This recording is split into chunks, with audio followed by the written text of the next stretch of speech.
I started watching a lot of films when I was a teenager, and there was a film writing kind of course at my local cinema, which I did. And then I did a film degree and met a lot of friends who are still my best friends now, who are working in film and were incredibly engaged about it. And afterwards I did a journalism course at Cardiff, and it just made sense to kind of try and put the two together, basically. And I was just very, very motivated to really explore how cinema works and what kind of impact cinema's having on modern culture, essentially. It was something that was really exciting and something I wanted to kind of really dig into deeply.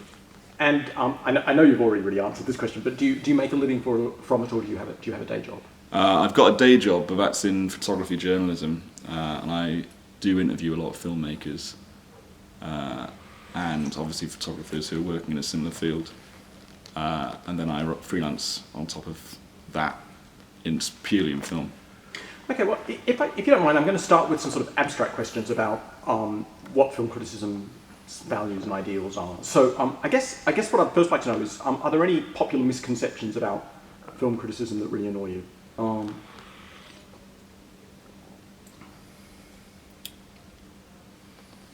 Yeah.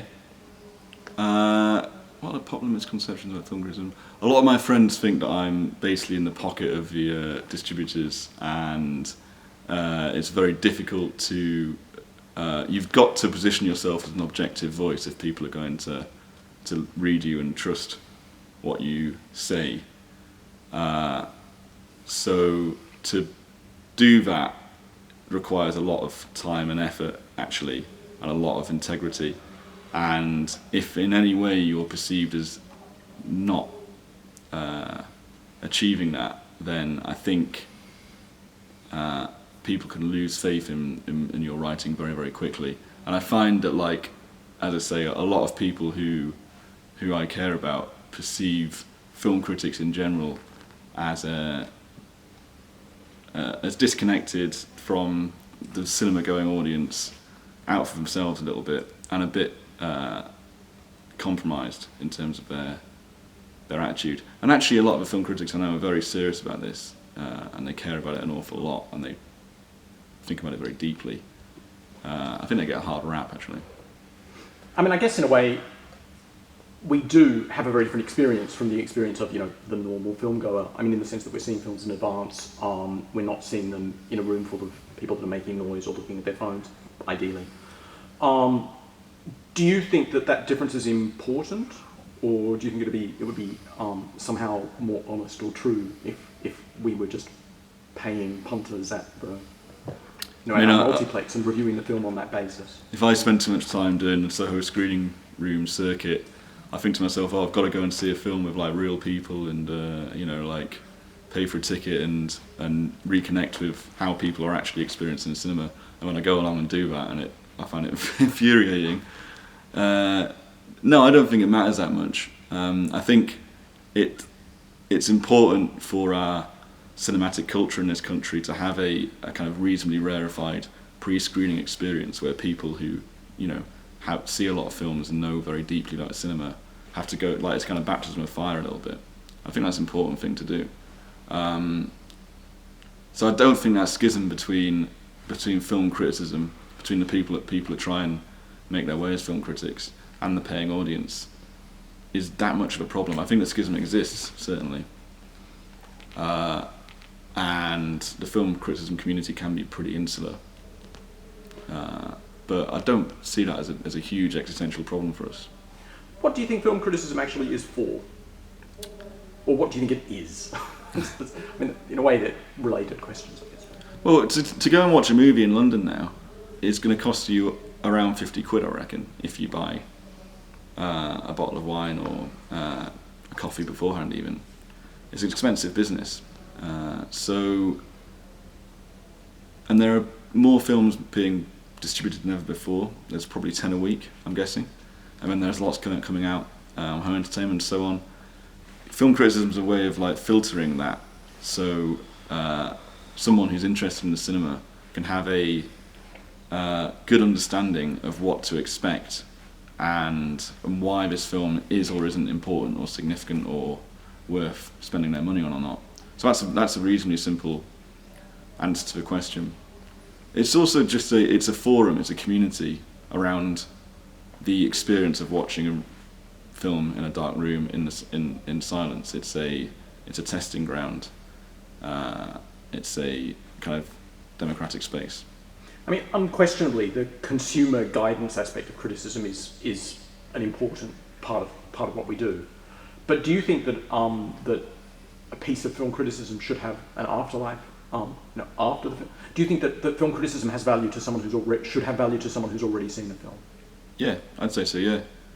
I mean, I still read Anthony Lane's collection of Nobody's Perfect. That collection. I mean, that was film reviews he wrote 20 or 30 years ago now. You look at someone like Pauline Kael and so on. I think that film criticism has a problem with saturation. There's an awful lot of reviews that come out pretty much for every film. I mean, on Rotten Tomatoes, there's usually like 250 reviews of a single film. Of those, I reckon there's probably 5 that have the right to last beyond that week of release.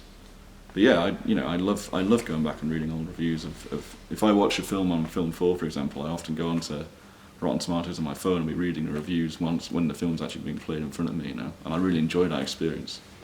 So what do you think are the kind of key constituent parts of a critique? Like what are the things you bring to bear when you write a review? They always say that you've got to be able to express the story well, and that's something that I still find difficult after years and years and years of writing film reviews. You've got to be able to get across very quickly what the actual film is about, what's going on there. There needs to be an artful turn of phrase. A lot of people, I often find this, a lot of people who, even my mum, who goes and watches a film, will often say something incredibly insightful about it. So we've got to be able to do that, but do it in a way which is elegant, poetic,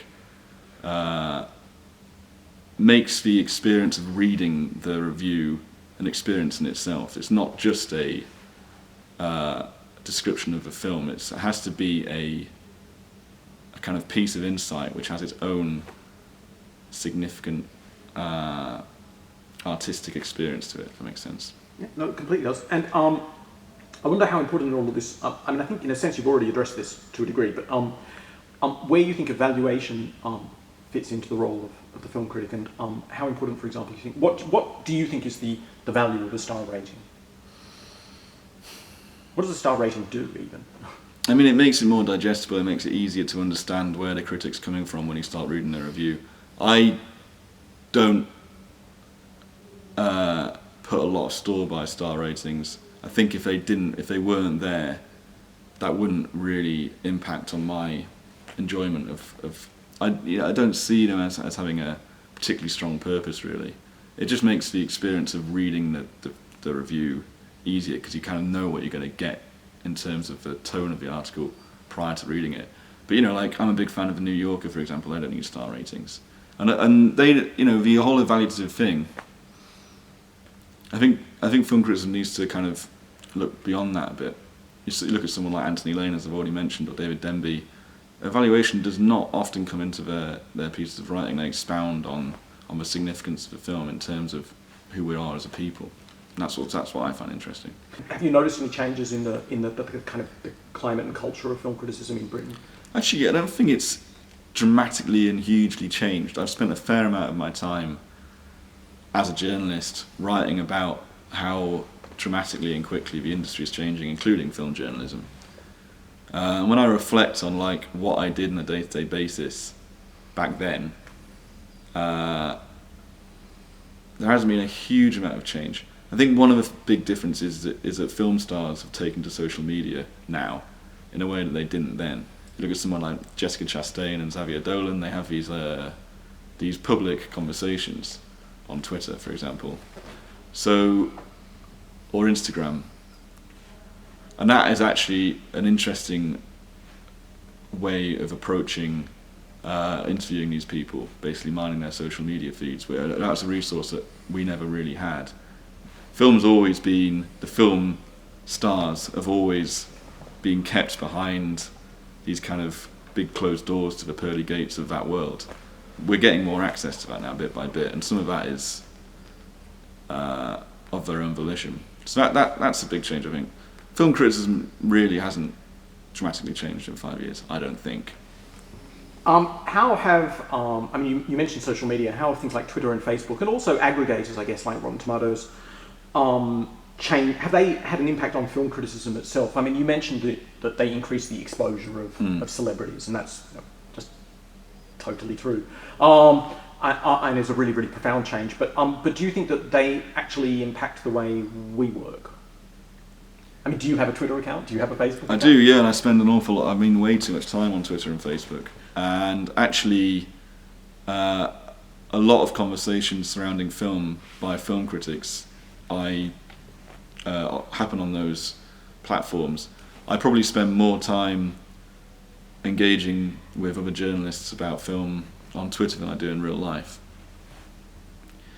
And also I get like a sense of what the issues of a film are, often from Twitter even, rather than actually going to a website and reading the review. Yeah, I mean, when aggregators like Rotten Tomatoes came in, it had a kind of profound. Had a profound change on film criticism. But I'm very much of the opinion that however many film critics there are and however many films are out, the best critics will always come to prominence and rise to the top in the same way that the best films always. You know, so there was an expectation that the industry was going to flatten out and become completely democratized, but it's still quite hierarchical, and I include film criticism in that as well. And you know, it has its strengths and weaknesses, but I don't think that the big revolution in access that we were expecting from the film industry or from film criticism has taken place, really. Certainly, one of the impacts that that I've felt in with the emergence of the online world is that you cannot actually be a film critic today without having an online presence. It's very hard to imagine, and that some have argued that erodes the base of print. And I wondered, do you think print is in its death throes? No, I don't think so. I mean, I work for a premium print magazine now. I started on Little White Lies, which took print incredibly seriously and is still the bedrock of what they do as a business. Of all the magazines I write for, only a small handful are websites. And to be perfectly honest with you, the websites I write for, there's only one that pay a proper freelance rate. So if you want to earn money and get on in film criticism, you need to pursue the magazines, really. They're incredibly competitive, like everyone wants those gigs. But I still think that print has an integral place in film criticism, without a shadow of a doubt. A lot of websites come and go. There's a permanence to the printed product, which I value personally. But nonetheless, I mean, my understanding is that revenue of almost all print publications is declining. I mean, I guess that's really why I'm asking. But I mean, none of us can really look into a crystal ball, and we don't really know what's going to happen. But I just want, which brings me actually to the next question. What future do you see for film criticism? Do you think the future is going to be radically different from the present or the past, or do you think that there's just a continuum with different media? Yeah, will my kids buy magazines? I mean, it's an interesting question. There needs to be a continuum in terms of people who are incredibly serious about the cinema, willing to watch 10 films a week and also live a life and get paid for it. So I think there's an economic question to film criticism, which is the big challenge going forward. I do spend money on film criticism, but I don't spend that much money on film criticism, and I read a lot of it. There's an expectation that what we provide, people want to have it for free. And I don't see that changing anytime soon. That's just a kind of new reality of internet publishing. If the new reality in the future does mean that it's the amateur film critic who's going to be the prominent film critic, we're all becoming amateurs in the sense that we're not all getting paid very well. What does that mean for the representation of voices from different classes in film criticism? Yeah, that's a huge question, and that's not just limited to film criticism. You look across the arts world. You look at acting and performance. You look at directing. It's becoming more and more of a elitist pursuit. And that's really, really worrying, because if it's only the people that can afford to basically do this for free are going to do it, then you're going to have it's going to be a very, very small number of people who have very shared experiences, broadly speaking, who are going to be doing a job which, by its nature, should be inclusive. Yeah, I mean, it's potentially a very distorting voice. It's going to be the only voice of authority, if that's what you call a critical voice, will be entirely coming from one place. It's really, I think it's really worrying. But I agree. Should the views of a professional or paid critic be valued more than those of an amateur? Yeah, I'd say so. Yeah. You look at a lot of critics. Someone like Tim Roby, he's been seeing films week in, week out for probably more than a decade. He has an incredibly cultural life beyond that. He takes it incredibly seriously, and he's a beautiful writer. And yes, I would be more interested to know what he thinks about James Cameron's new film than my dad, for example. Do you know what I mean? Who has probably seen Terminator once about 15 years ago. So yeah, I don't have any problem with that. I don't think that's film criticism being self-aggrandizing or snooty. I think that's just a basic piece of calculus. Well, in the sense that only those that deserve the money are the ones that will rise to the top and stay in a job. Yeah, so there's a kind of a natural evolution. Yeah. It is survival of the fittest to a certain degree. I mean, it's an incredibly attractive job to have. So I don't have much of a problem with people who are most dedicated to it and most committed to it, taking the best gigs, really. It is incredibly competitive, but I think it should be as well.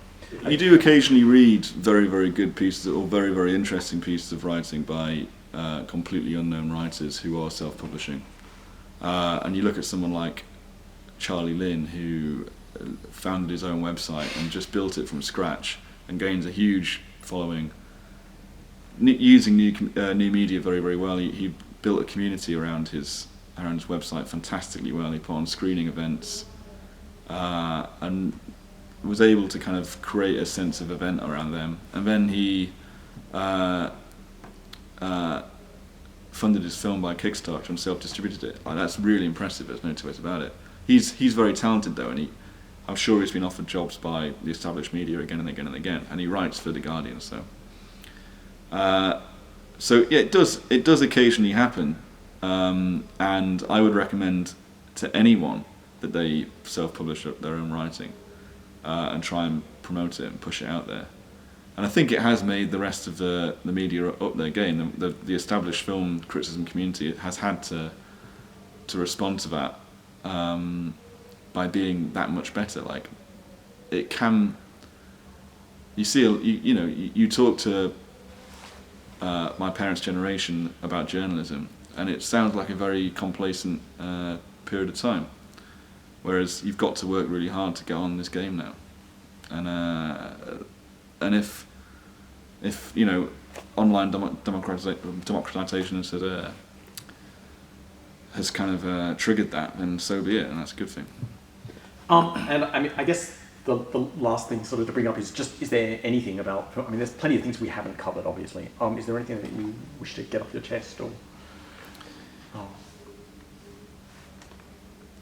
Yeah, I just, it's going back to the economic point. I'd say is that, you know, journalism as a whole is becoming significantly more elitist, and that is because getting paid to do film journalism is becoming increasingly more difficult. That's really down to the people that go to the cinema, unless they recognise that by not spending any money on consuming film criticism, they're damaging the kind of very fibre of the film criticism they're reading. Then we're going to be in trouble, really. There's going to be a kind of aggressively pervasive elitism which basically takes over the film criticism community, and that will basically be a bad thing on many levels. That's something that I do worry about when I think about the film criticism community right now. Do you think that there are? I mean, do you think when you look at the film critic community now rather than in the future, do you see it as actually quite representative? I mean, do you think that there's a broad kind of spectrum of voices that we have out there? No, it's still male, it's still white, it's still old. There aren't even that many women working in top-end film criticism. And the ones that do work in top-end film criticism, and there are some very notable examples, that if you're an emerging female film journalist, you can predict very well what sort of films your editor's going to send you to watch. Rom-coms, children's films, blah, blah, blah. Whereas I would be more likely to get a kind of political thriller, for example, or a documentary about something violent. So that's a huge issue. There aren't that many black faces or people of colour in the screening rooms. That's a huge issue. But again, unless we sort out how to make this into a workable career, that's not going to become different anytime soon.